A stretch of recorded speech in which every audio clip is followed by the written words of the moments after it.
you go.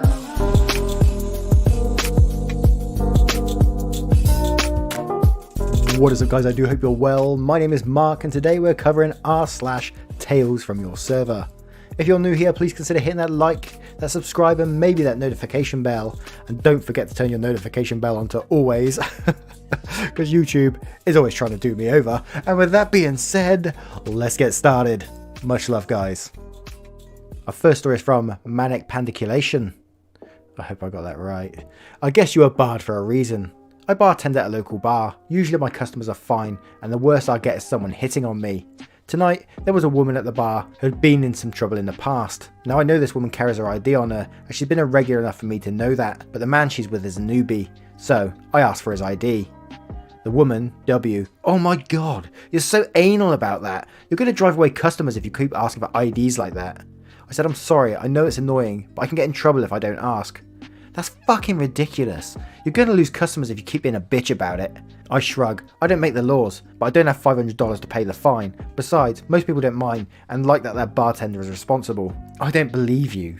If you really have a problem, owner is going to be here in about half an hour and you can talk to him. The woman then says, you know, I'm just waiting until they let you go and get a better bartender. At this point, I give her and the guy their drinks and walk to the other side of the bar.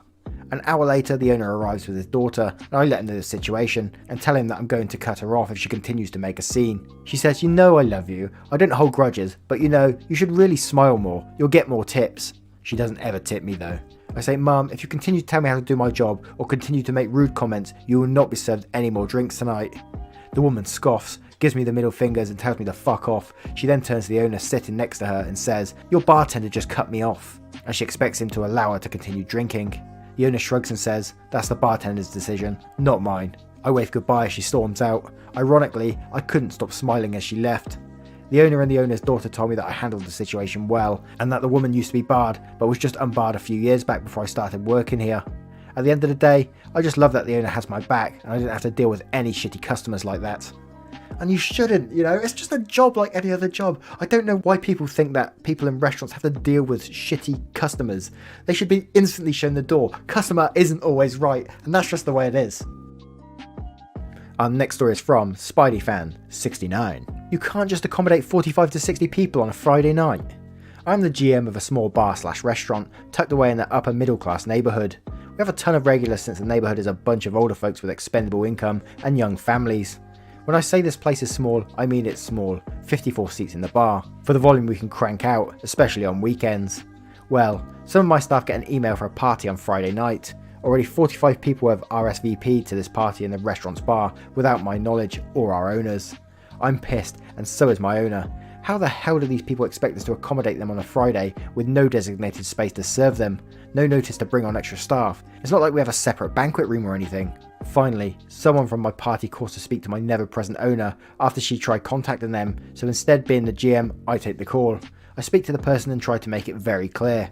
Number one, we'll need credit cards as soon as anything is ordered. We've had this issue of folks leaving with substantial tabs. 2, we have very limited parking. I ask for as many people to carpool as possible.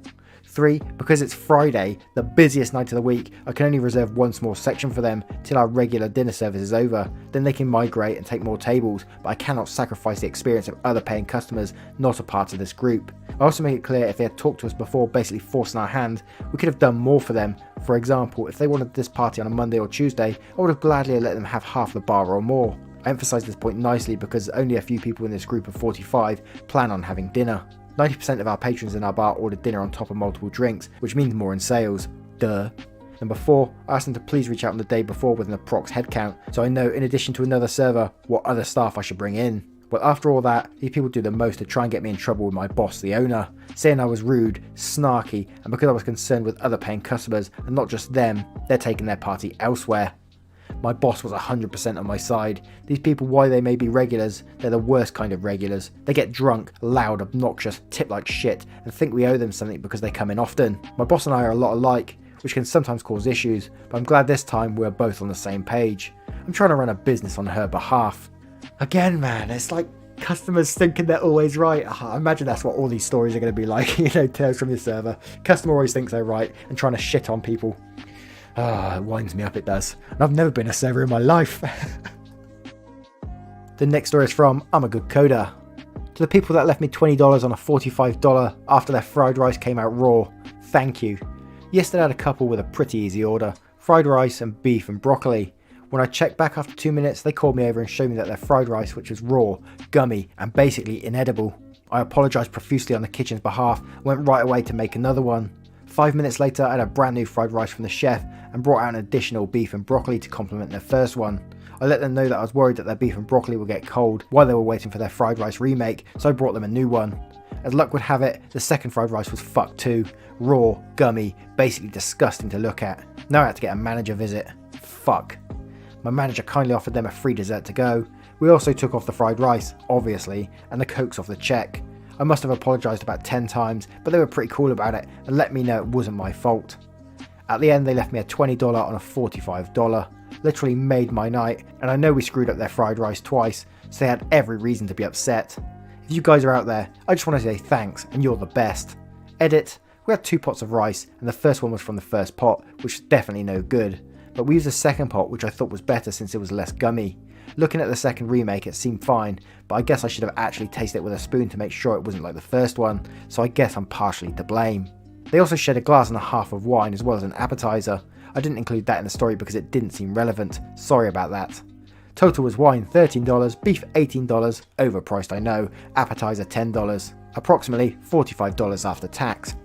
Wow, there's some big tippers though, but I totally get where they're coming from. Like when something goes wrong in a restaurant, I know some people get really shitty and they try and get freebies out, but you just got to put yourself in their shoes and think what they're going through. Like you're apologising 10 times, you must have been anxious as hell at that moment. And that's what whenever something's going wrong for someone else, you try to put yourself in their shoes and try and sympathise with them, because you don't want to ruin other people's night just for that. Just for one little mistake, do you? I mean, come on, man.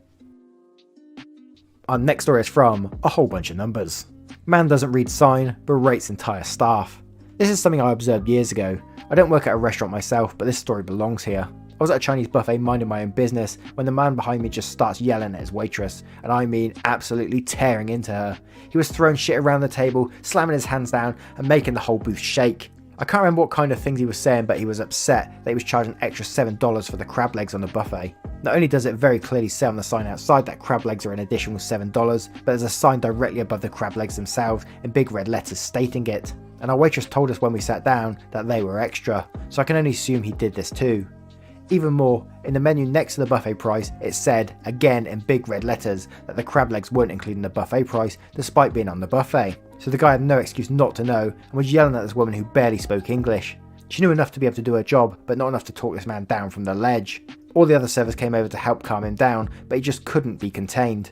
Everyone in the dining area was staring at him while he threw his tantrum. The manager finally came over, who barely spoke better English than his staff, and the man just kept saying he was going to call the city and have this place shut down. This is false advertisement, and he wants his entire meal for free.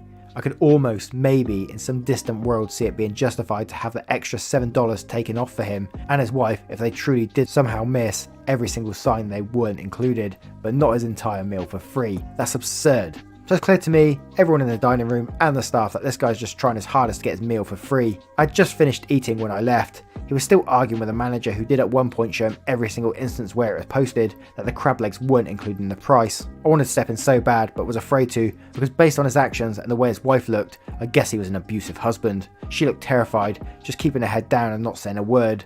I wish there was something more I could have done, but I wasn't trying to get my ass beat. If there's justice in the world, the restaurant didn't cave in and made him pay for his whole meal. I left before it was resolved. It honestly felt like one of those "what would you do" sketches. The wife was probably just too embarrassed about those shenanigans, you know, it's just too crazy. But yeah, as the guy said at the end, what would you do in that situation? Would you step in, or would you just sort of like watch it all go down? Our next story is from Tame Wild Child. Lady, I'm not holding you hostage. We all know we get money from turns. If you have cashed out, get out. My restaurant only has 3 table sections, and one table lingering for an hour after paying causes me to miss a turn, which can give me anywhere from $20 to $40 on a dinner shift. So, last night my first table is a couple, I'd guess in their early 50s, well dressed, must have a little money, very particular, but were nice enough, albeit a bit weird. They asked me if they could soak their utensils, and I told them we couldn't allow that, but I'd be more than happy to clean a new set and bring it to them, so I did. I soaked the new set in the hot water, sprayed it with our vinegar/water concoction, painstakingly checked every inch of the silverware, and set it on the napkins for them at the table. The woman was annoyed that her spinach dip didn't have salmon in it, and I had to explain what a Brussels sprout was. Typically, we remark utensils between courses, but because they were so particular, and this woman kept cleaning her fork with sliced lemons, I let her keep their utensils. They ate and paid out with Amex at the end of their service. I dropped the closed check and their card with a pen, copy to be signed on top, said goodbye, thank you, been a pleasure, blah blah, and went on to continue servicing my other needy tables. This whole time the couple is sitting, chatting, with cash on the tip tray I left for them, which I assumed was my tip. I was a bit miffed that they were still there, but busy enough, so I didn't say anything to them. Finally, as I'm at the POS ringing an unholy order riddled with modifications, the wife walks up to me and the following exchange occurs.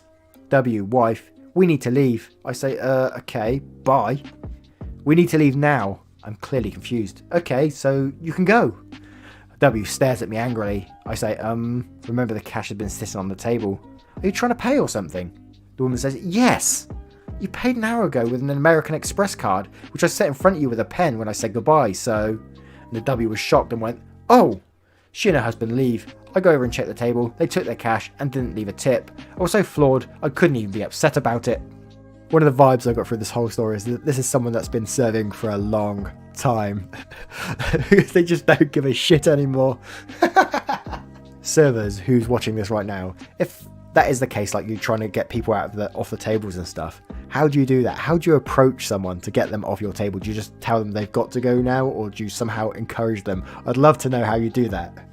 Anyway guys, I hope you enjoyed these stories. If you did, I'd love you to comment below, like, subscribe, all that good stuff. We're all about community on this channel and it means everything. And with that being said, I will see you on the next one. Much love guys.